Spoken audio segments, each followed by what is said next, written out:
Assalamualaikum warahmatullahi wabarakatuh.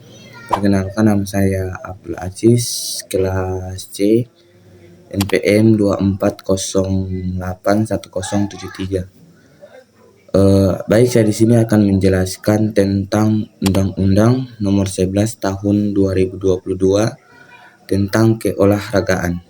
Baik, yang pertama yang saya jelaskan adalah pembinaan olahraga prestasi yang terencana, sistematis, terpadu, dan berkelanjutan adalah sebuah pendekatan komprehensif untuk mengembangkan atlet agar bisa mencapai potensi yang maksimal mereka di tingkat kompetisi yang tinggi. Selanjutnya saya akan menjelaskan apa yang dimaksud dengan terencana, sistematis, terpadu, dan berkelanjutan. Baik, yang pertama yang saya jelaskan adalah apa yang dimaksud dengan terencana. Terencana adalah perencanaan melibatkan penyusunan program latihan dan pengembangan yang terstruktur dengan tujuan yang jelas dan terukur. Perencanaan tersebut melibatkan penerapan target jangka pendek dan jangka panjang serta strategis untuk mencapai target tersebut. Baik, yang kedua yang saya jelaskan adalah apa yang dimaksud dengan sistematis. Sistematis adalah berarti bahwa pembinaan dilakukan melalui tahapan-tahapan yang terstruktur dan terkoordinasi.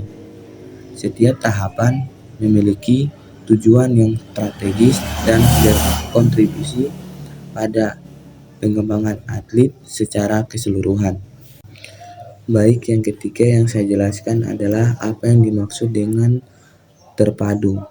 Terpadu adalah berarti bahwa semua aspek pembinaan terkoordinasi dan bekerjasama untuk mencapai tujuan yang sama. Ini melibatkan keterlibatan berbagai pihak, meliputi pelatih, atlet, orang tua, ilmuwan olahraga, dan tenaga medis. Baik, yang keempat yang saya jelaskan adalah apa yang dimaksud dengan berkelanjutan. Berkelanjutan adalah berarti bahwa pembinaan dilakukan secara terus-menerus dan berkesinambungan dari tingkat dasar hingga tingkat tinggi. Ini melibatkan evaluasi dan penyesuaian program secara berkala untuk memastikan efektivitasnya.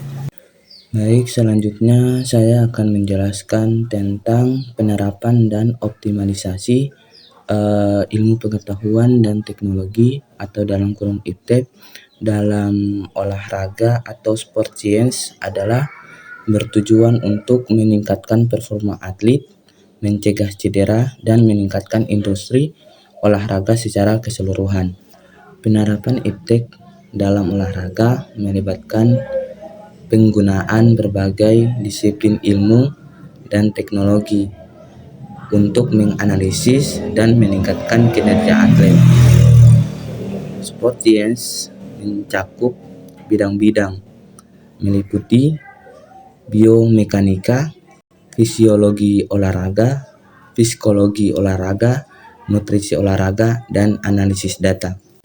Baik, yang pertama yang saya jelaskan adalah biomekanika.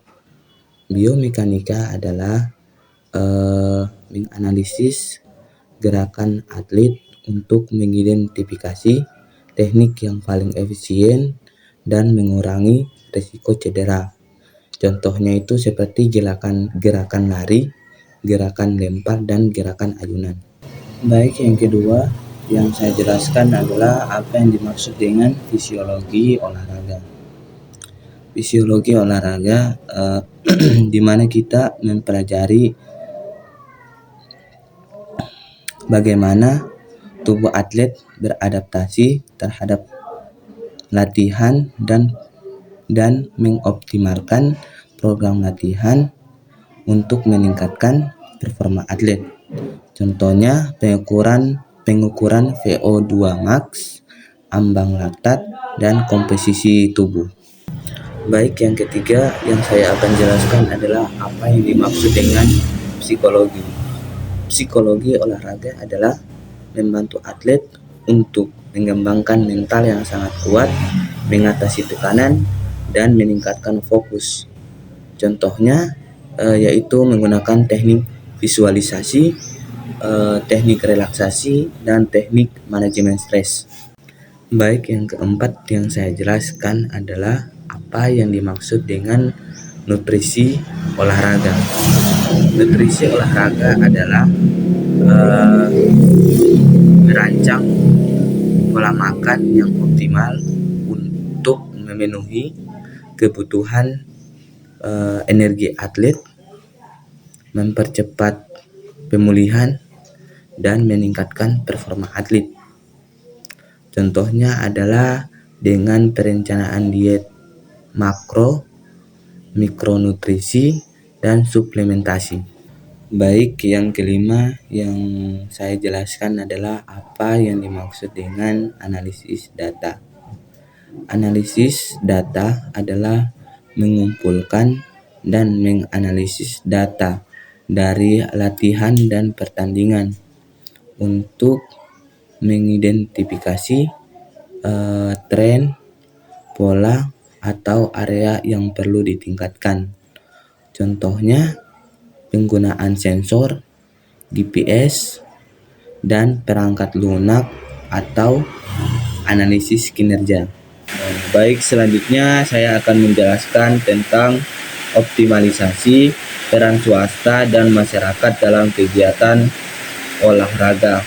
Secara menyeluruh adalah strategi yang sangat penting untuk mengembangkan ekosistem olahraga yang berkelanjutan dan inklusif.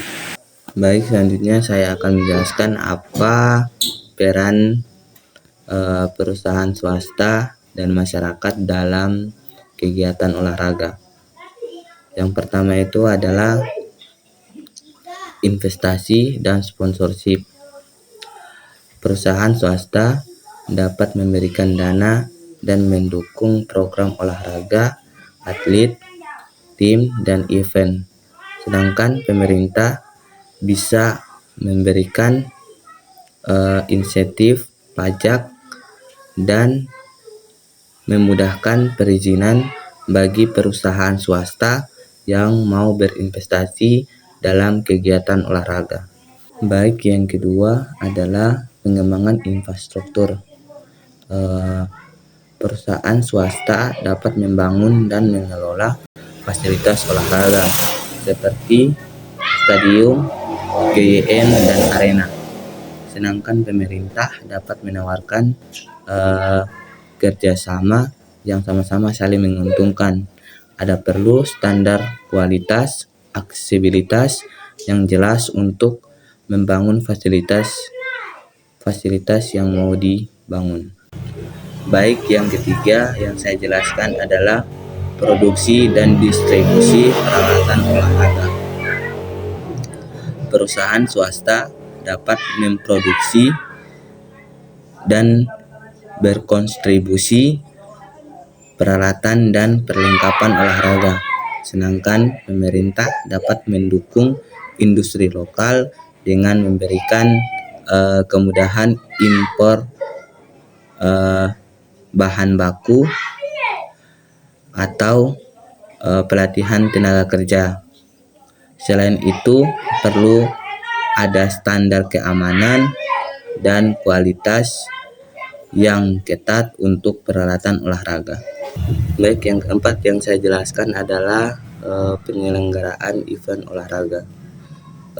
Perusahaan swasta dapat menyelenggarakan event olahraga seperti kompetisi, turnamen, dan festival. Sedangkan pemerintah dapat memberikan dukungan promosi dan perizinan yang sangat cepat, dan mudah.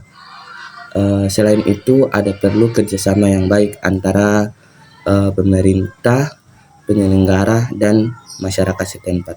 Baik, itulah yang saya bisa jelaskan tentang Undang-Undang Nomor 11 Tahun 2022 tentang keolahragaan.